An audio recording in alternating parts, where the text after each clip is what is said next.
The Philadelphia Eagles hosting the Giants tomorrow in an NFC East clash in the divisional round.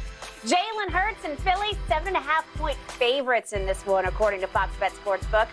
Shannon, who wins the third face-off this season between these two teams? Always tough when you face another team multiple times. I got the Eagles winning another close game, Skip. What impressed me most about the Eagles was the Giants was the last time they faced the Eagles, Skip. With none of their starters playing, they played them all the way down to the wire. And with Eagles having everything on the line, they really could get no separation. I think it was 22-16 ball game. Yep. They ended up winning that game and winning the division and having the number one seed. But the Eagles' defense over the last month and a half of the season, Skip, I haven't been impressed with it. I haven't been impressed with their special teams all season long. And I think those are some of the things the Giants can exploit. But I just think the Eagles are a better football team. And at the end of the day, I think Daniel Jones comes back down a little bit. I think he's going to play well. The Eagles, one thing they need to do, Skip, they need to count for that man's legs now. Y'all cannot let this man just run around and just pick up half 50, 70 yards running the football, because he's going to extend drives and he's going to stay on the field and put your defense at risk. But I just think the Eagles are a better team. I think Jalen Hurts having another week of rest to get that arm, that shoulder healthy. I believe he'll be a little better than what he was the last time they faced this team. And I got them winning a very, very close ball game. I'm going to say they win 27-23. I do remember what he did to the Giants in MetLife Stadium, but I also watched the Giants with my own eyes last week, what they did to Minnesota.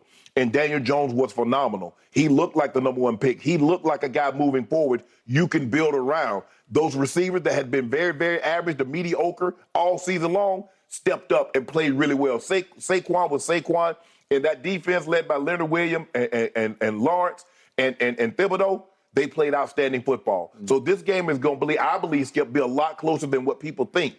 And so I went Eagles 27, Giants 23. I like your score, but I'm going to reverse it. I got 27-24 visiting team. I'm on the Giants bandwagon. You know how much I love me some Jalen Hurts, but I do not love what happened to Jalen Hurts down the stretch. Mm-hmm. I believe if he had not gotten hurt, he would have won the MVP. At least he should have won the MVP if he hadn't gotten hurt. And it would have gone right to the wire. And I believe that you can't do it with stats, but just in overall impact on that franchise and that team this year, he was it to me. Mm-hmm. And now he's not it, because he's lost his way a little bit, because it sounds like the shoulder is still banged up. So he lost his rhythm. He lost his momentum. Yeah. He lost a little bit of swag. He doesn't look quite the same. They don't look the same, because the defense actually got exposed by my Dallas Cowboys. Mm-hmm. 40 points that we scored on them. We got some short fields thanks to 4 turnovers that they basically gave to us, but 4. But still, you gave up 4 deep points, 40 points. Yeah. They are vulnerable. They've had some key injuries. I don't know if Lane Johnson, I guess he's going to try to go, but I don't know how well he could play, because as you keep pointing out, that's a tough one, man. That's hard to fight through. And he's key to the protection here.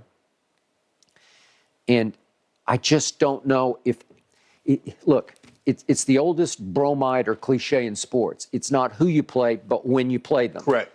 Grammatically, it would be whom, but I don't like that word. It just sounds like you're being holier than thou to use that word. Yeah. I don't like it. But not who you play, but when you play them.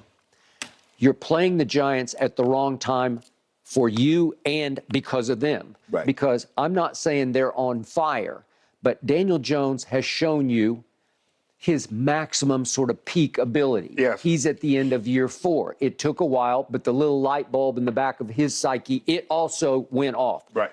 Went on, I should say. But against the Colts, albeit against the Colts, he had a QBR of 97 like Dax on Monday night. Again, it's the Colts, but I'm just saying they needed this. Right. He needed this because... I think that was on the road, too, wasn't it? You know, I think it was at the Colts. Was it? Yeah, I think it was. Okay, but the key is what you brought up.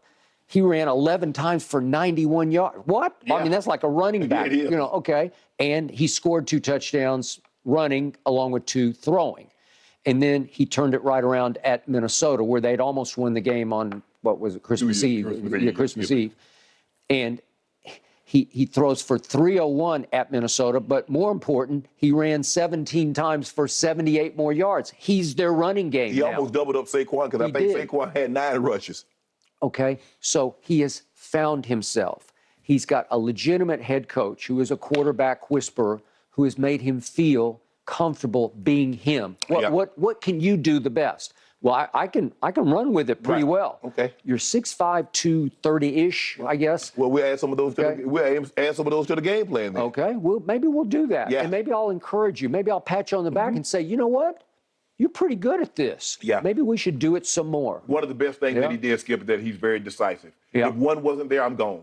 He'd go 1, 2, bye. It wasn't no patting the ball and doing all this. He said, like, look, make a decision. If he's not there, take off. And we'll live whatever happens after that. And he got gone, and they didn't have an answer. And it ended up costing Ed Donatel, and I know Ed Donatel because he's with me in Denver. He was the DB coach on those 2 championship teams. But it ended up costing him his job because they had no answer. They had no checks for when he started running. Like, okay, maybe we need to have a spy. Yeah. To keep this guy from getting 10, 11 yards every time he takes off with the ball. But I've been very impressed. Now, Dexter Lawrence has been unbelievable. He's an all-pro. But he is going against one or 2 best centers in all of football. That's Kelsey. That offensive line is really good. Now, Lane Johnson being out, Skip, if you look at this, they started the tail back once he got injured. And he got injured in the Cowboys game. He did. And they haven't looked the same offensively. They can't run it with the same conviction, and they definitely don't protect with the same conviction. So that's something that bears playing out. And I can see Thibodeau lining up on that side and trying to put pressure on the backup tackle if Lane Johnson can't go. But if Lane Johnson can go, how long can he go, Skip? Because like you said, if he got to tear in that abdominal, it's just the wrong move one way or another, and guess what? He coming up out of there. I don't know. So at the end of year 4, Daniel Jones is all of 25 years of age. So he's still, I mean, it's like he hadn't even entered his prime yet in years. Right.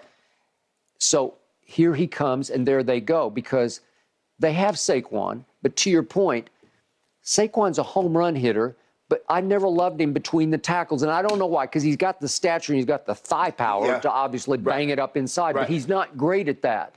But if you let him loose, there's once or twice a game he can hit home runs on you.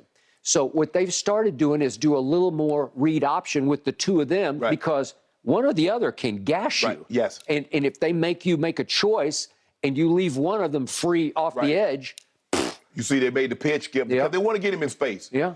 Hey, let's get him, let him get ahead of steam, and let him pick a crease. Because, like you said, he can easily hit his head on the goalpost from anywhere. He has elite speed. I mean, you look at a back like that, you look at him. Skip, he hits this hole, bounces to the outside, and look at this. Okay. Yeah. Deuces.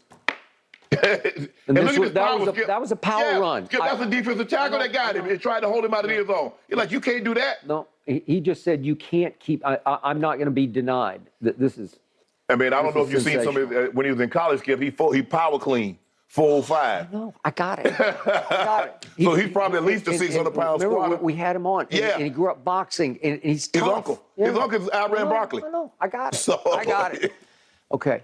As you well know, from all your years winning a whole lot of playoff games, in the end, the injury gods just dictate the outcome of the tournament. And right now, they're kind of looking out a side eye at Philadelphia, but they're embracing the Giants because it looks to me like the Giants have gotten just about completely healthy right on time. Yes. They've played this team again and again. They know this team. They're division rivals. They know each other. They're not afraid of this team, and they're not afraid of that stadium. They know it. It's not like, oh, we don't know what's going to hit us between the eyes. They know exactly what's coming. Right.